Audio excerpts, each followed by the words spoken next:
first of all, congratulations to you and your dream team.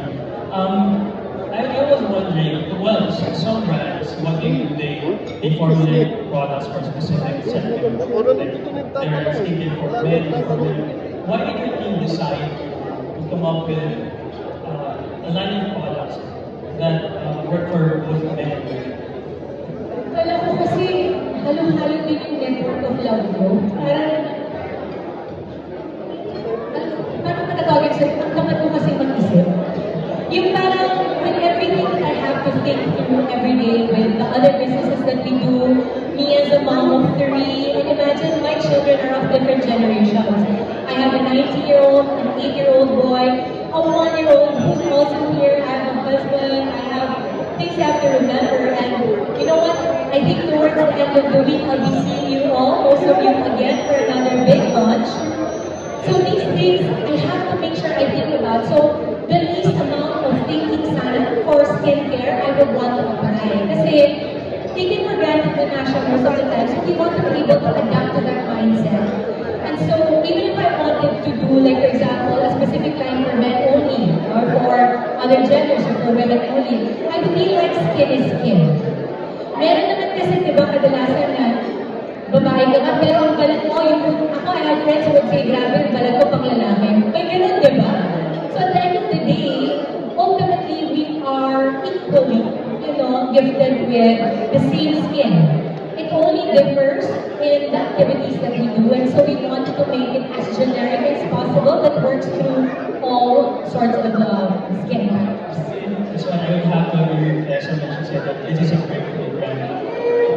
And also, I wanted to know, when you were during the initial stage of planning and conceptualizing the product, what was the vision for Dreamcake?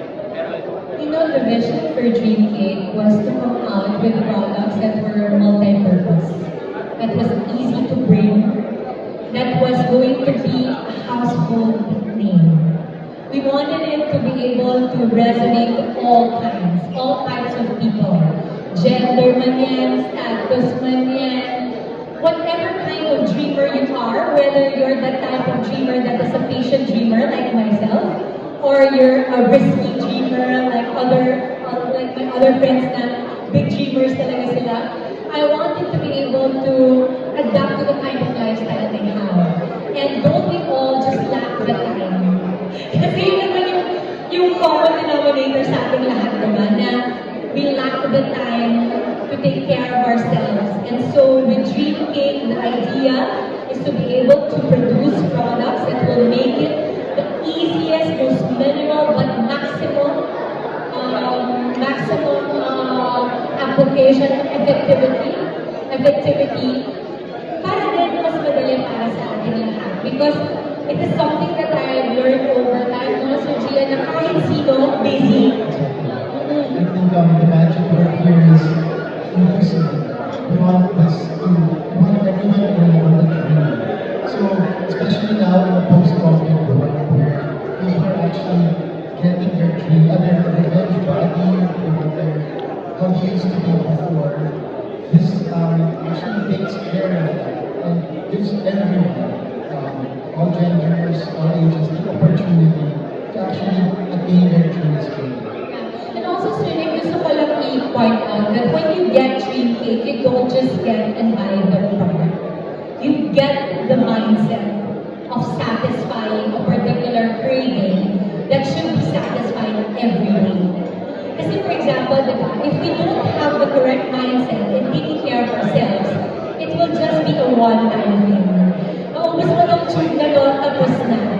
But with Dreamcake, we want to be able to sell to you the mindset of satisfying your skin cravings all the time. Because as soon as you feel like your skin, your body is already dry, it's already not looking as youthful, you want to be able to have that mindset na, oh my God, my skin is craving for Dreamcake. My skin is craving for goodness. It needs cake. So ako nga parang iniisip na, have you caked yourself today? Diba? Because when you talk about cake, you talk about celebration. It is a celebration of yourself. And not just that, it is a celebration of your dreams coming to life. Dreamcake isn't just skincare line. It is a new mindset that we are trying to somehow, share with everybody because it is a mindset I have had ever since I was a kid. That first, we should never lose the sweetness in us, no matter how crazy, rude, chaotic this world is ever going to be. The sweetness should never leave us. Pangalawa, that we should never lose our dreams. So Dreamcake means the mindset of somebody who wants to dream big for themselves, but at the same time, who also knows how to spoil themselves a little. And then, kasi pag sinabi mo, di ba, I'm satisfied with my craving today, it's like saying, I'm living a little today. I'm letting myself be indulgent of what I want rather than We are celebrating with you and your Thank team. you. Thank you so much. Thank you, today. Thank you, Ricky. Next, we have John Guerra from Calabasas. Hi, Hello. John. And, okay. To tell you the truth, I do have a resident that I follow really religiously. Since this is a multi-function product, it's a little hard for me to fit this in what I'm currently doing. Cleanser, toner, moisturizer, and then sunblock. Okay? But now that you put in icing and glaze together in like combination, where does this fit in? Because that's like the visual. Yes, yes. How do you put this in? Like how do you apply it? I know it's a new thing that you can adapt to, no? But in the end, I guess parang, yes, Jake? So does the icing become like the lotion part, moisturizing part? And is because you mentioned earlier that the glaze is also like a toner. So the glaze is the very first thing you apply before anything else. So we can start with the glaze. After tea. It's an essence, and then you can do your toner. And then you can follow up with your face and body icing. So somehow it preps the skin. Oh, Yes, so this is the very first thing we use. It's really very pretty. It is really. At the end I can't get the name of it, it's super pretty. And actually, that's what we do. So you put it after you clean your face. So on the clean face, you put the first essence. And what it does, like you mentioned, it's a serum, it's a toner, it's a moisturizer, and basically, even something you can access a carbon. And when you apply the icing after, which is moisturizer, it locks it in. So it actually keeps your, it replenishes the moisture that you lost. But at the same time, it protects you, because it brings back your skin's natural protective barrier. It's super pretty. I want you to try it. It's so pretty. I said, every time I put it, medyo na-addict na ako sa feeling ko. Parang, pag naglalagay ako, ito, tinest ko to ah. Kasi syempre, when I put it on, usually chicken ka lang ko. When I put it on, it super looks dewy, but not oily. So that's what you want, diba? That usually kasi ang beautiful looking skin, parang plump siya. So that's the effect on me. And plus, I use it before I put makeup on. Because then it preps your skin. Parang pinubuhay niya muna yung skin mo. Kasi usually, when you put moisturizer right away, it clogs your pores. That's when you get all these, di ba parang minsan kayo mga box, makikita mo siya eh. And then you wonder, bakit ganun? Eh, because you didn't prep your skin just yet. So I think it's very important you get the first essence also. This also is beauty improved, as it's very FDA approved as well. Did they have to do something special since this is already KDFA approved? Did that add to the, when you filed for FDA? Did that add to like the... We wanted to get both approvals. Alright, thank you so much. To add to that, I'd like to also ask Ms. Dimples, because often when celebrities launch a product, it's usually cosmetics first for most of like the superstars. They did that before they ventured into skin products. Are you doing the opposite? Or what are your future plans? Do you also plan to do cosmetics in the near future?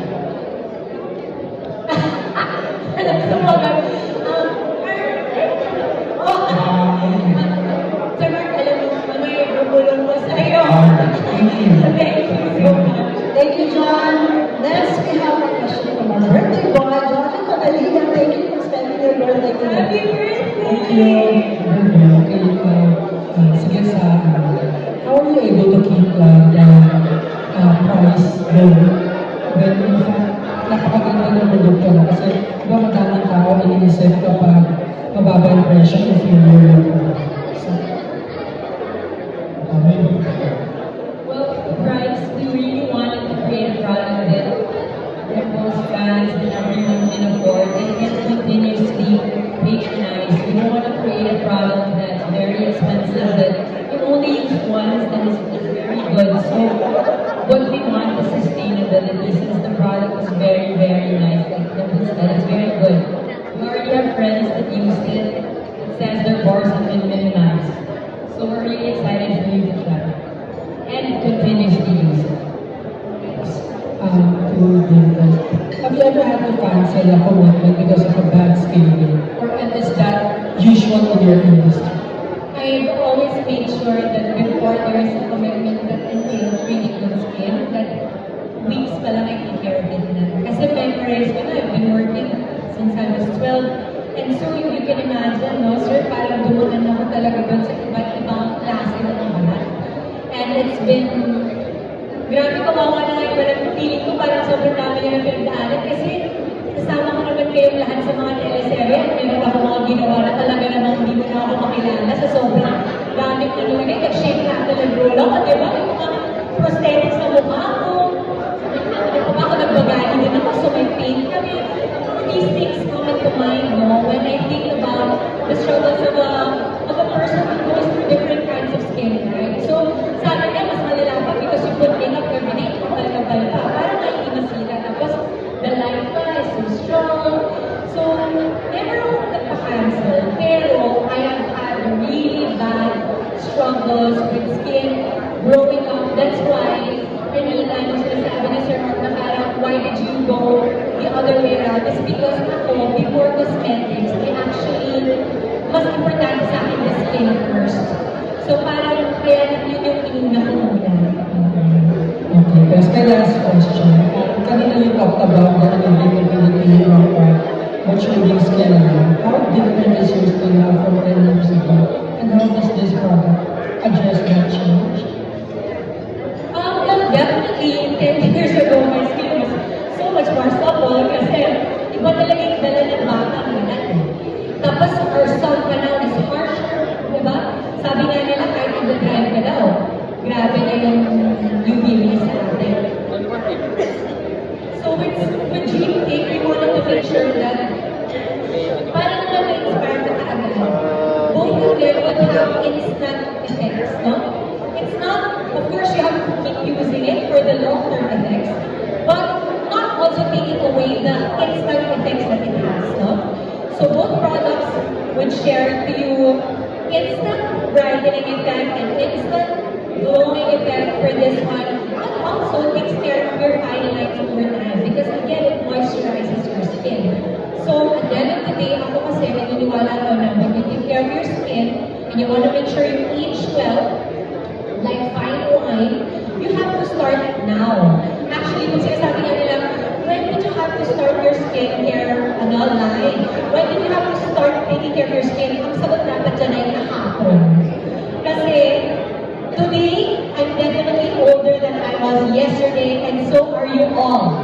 So if you want to make sure that you grow differently and you're able to achieve your dreams, at pag naging successful tayo lahat, maganda pa rin tayo, alagaan na natin mga sarili natin ngayon pa lang. Ano po ang kinakabata ng ganda na pwedeng gumamit ng produkto? Like, pag 10 years old ka ba, pwede mo ba? It's actually for all ages talaga. Since this is for all skin types. Whether it's very young or for older people talaga, it's really suitable for all skin types. And like, as Dave said, it's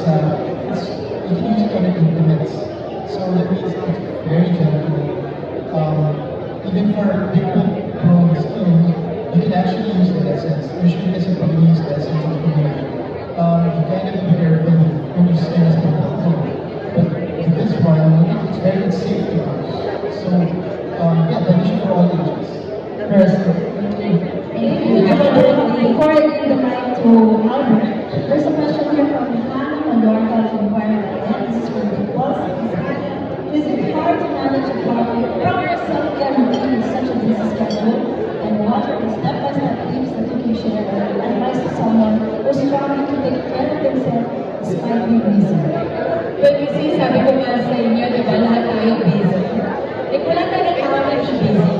Even, lalo, I know a lot of my other mom friends, mas busy pa sila pag stay at home sila kasi they have more things to take care of and they hardly take care of themselves kasi they feel they're just home.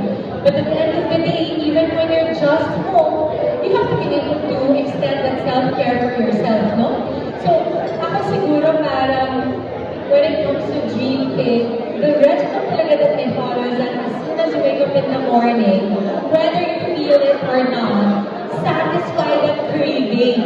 That's exactly what I was trying to say kanina, that when you have a mindset, a craving mindset, you will always want to do it. Di ba, wala tayong craving na hindi natin pinagbigyan. Di ba, when it is a craving, you always want to be able to do it. You always want to be able to give in to yourself. Because as soon as you give in to your craving, you feel good about yourself. And so Dreamcake reiterates that it is not just the two products, but a whole new mindset for you to take on when it comes to caring for yourself. Because again, sa pagising ko pa lang, I wake up, I wash my face, and that day I would have different kinds of things. And I still have them.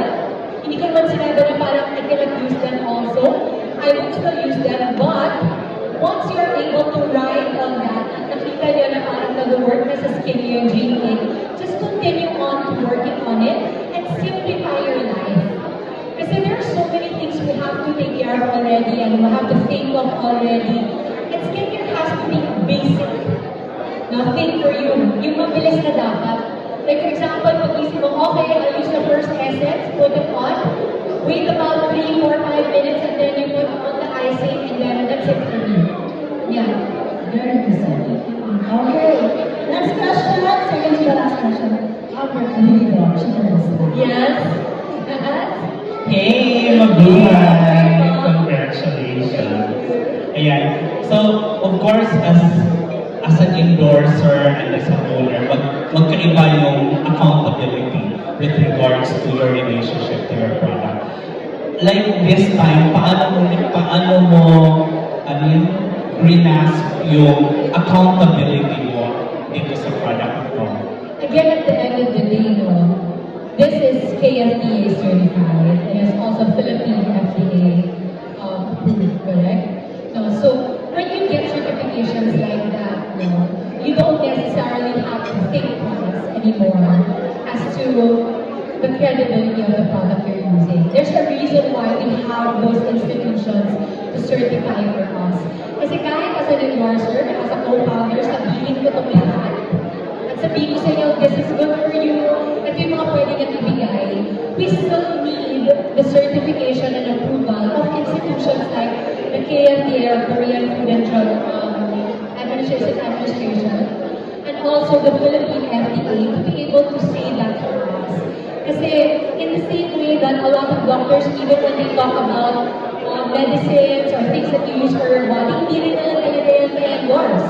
Because again, we have to go to proper institutions to do that for us. But in the sense na parang now I'm able to talk about it more and to be more involved in the process, sobrang involved ko talaga, feeling ko pananay na ako dito. Yung talaga, di ba, Sir G? I mean, Ms. Gibbs has been very, very, very involved in this. And not to belabor the point, but KFDA certified is different from approved. So it's really a certification that this product works as it claims to do. So that's the beauty of all of this. It actually guarantees it works.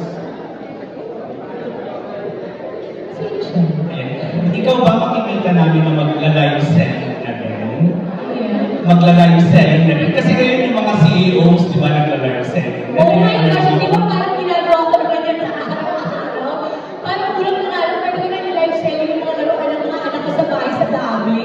Kasi ako lang talaga, lumaki ako na yung nanay ko would go to the restaurant. That's how I grew up. There's a reason why I'm so entrepreneurial like this. Hindi ko dahil parang naisip ko lang gusto ko magbenta, hindi ganon. Minsan lang kasi maganda na yung damit natin, kaya ang hirap nang isipin kung saan galing, di ba? But in reality, I want to remind you all, I grew up in a home that was also multi-income family. My papa was a postmaster so he was a government employee, postmaster siya for the postal office before he passed away at 41, imagine. And my mama used to go to Divisoria with me. So bumibili siya ng mga chinelas, damit, alis sa buhok, beads, ganyan. Binibenta namin yun. So bago pa rin-benta ng live selling, marunong na ako nun sa gate pa lang ng bahay namin, marunong na ako. So ngayon with the rise of the live selling, it's so amazing because it makes it easier for our consumers to get our products. Kaya alam mo, I fully support na halos lahat ng mga CEO ng skincare line selling. May mga nanay-nanayan at mga ate ko din. These are all, and they are all, they've all been very supportive of everything that they do. Kaya ako lang wala din ako masabi. So ultimately, at the end of the day, we all have different things to offer, diba? So it is upon our consumers to choose what is best for them. And ultimately, for Dreamcake, again, as I say, it is a skincare brand, but a skincare brand, a skincare line that offers not just a product, but also a whole new mindset into making your dreams a reality and also satisfying your skincare goals. And last na lang, like kasi sabi mo yung mga friends mo rin yung mga owners ng skincare. Yes! May pasintabi ba pag gano'n? Ako, alam mo sa totoo, pag nakita ko sila natatawa kasi syempre mga ate nanay ko yun, diba? And they know naman I've always wanted to do my own line. And alam mo, kilala ko sila. Alam ko yung mindset nila and all of them have been wanting to make sure that everybody could have a chance into having good skin. So I know what I would be surprised if they're also all very supportive in the same way that I am also very supportive of everything that I do. Sabi nga ng isang kuya ko, my business partner, si Kuya Marco Victoria, she's the pamangkin of brother ko, Sanchez, no? We do work together, we have a business in Cagayan de Oro, donuts naman yun. Ibang negosyo naman yun. Pero he will always say that it is not a competition, but a competition. Like you cooperate with those that you are working with or against with. It's not something na parang dahil iba-iba kayo ng produkto, away na to agad. I feel like when we are able to acknowledge that our consumers will always have different needs. And sometimes, whatever doesn't work for them anymore, they have to change. No? Or if it works for them, they can try other things as well. As long as we create a very healthy competition environment for them. Thank you, dear. Congrats. Thank you, Albert. The last question will come from Hello, Ate Bex. Yes! Congratulations. Ate Ate Rose, ano si Ate? Wala pa siya. Okay. First question, just to clarify lang, no?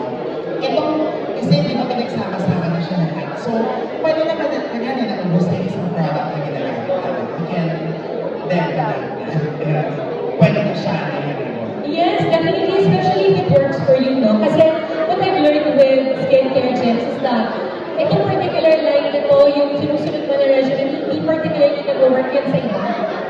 So, mahirap din pakinggan pagka, kunwari nag-work ang ganda ng skin ng kaibigan mo, ipa-follow mo yun, tapos natataka ka bakit sa'yo, iba? Because iba talaga yung body care mo. So, I would suggest that when you have Dreamcake icing and the glaze, check first what works for you.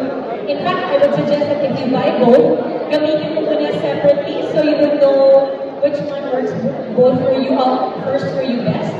Pero ako kasi ultimately, I use both. Only because feeling ko, blooming ako pag ginagamit ko magkasabay. So, if you want that blooming effect, I would suggest you buy both. So, pero pagkakayanin, kasi di ba may toner na siya, hindi naman siya magiging parang redundant. I don't think so. Kasi it's very generic, no? It is something that you can, kumbaga parang add on to what you're already doing. Or I would suggest na because if you're trying, substitute this one. If it works for you, if it has the same effect or even better, then you use this one. Diba? Parang gano'n naman. Ako rin kasi gano'n ako sa skincare. Tsaka kadalasan, I mix it with other things as well. Ang maganda sa Dreamcake, it works well with other things.